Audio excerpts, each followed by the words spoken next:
Is pawn fork a valuable tactic in the endgame? Imagine a chessboard where every piece has a role to play, and each move can shift the balance of power. In the endgame, when fewer pieces remains, the importance of each pawn increases significantly. One tactic that players often consider is the pawn fork.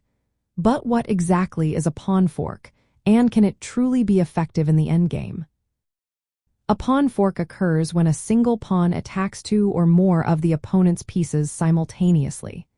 This tactic can force the opponent to make difficult choices, often leading to the loss of material.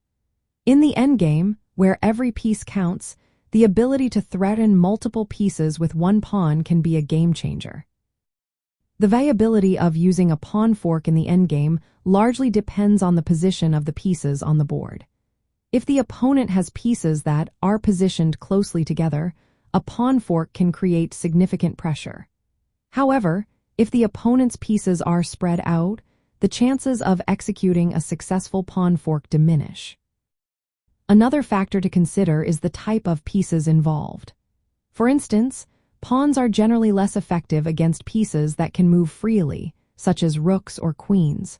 However, if the target pieces are knights or bishops, a pawn fork can be more effective due to their limited movement options. Timing also plays a crucial role. In the endgame, players must be strategic about when to use a pawn fork.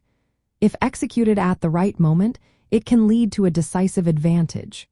However, if the opportunity is missed, the opponent may capitalize on the situation, turning the tables. Ultimately, while a pawn fork can be a valuable tactic in the endgame, its effectiveness is contingent upon the specific circumstances of the game. Players must assess the position, the type of pieces involved, and the timing of their moves to determine if this tactic will yield positive results. As with many strategies in chess, adaptability and keen observation are key to success.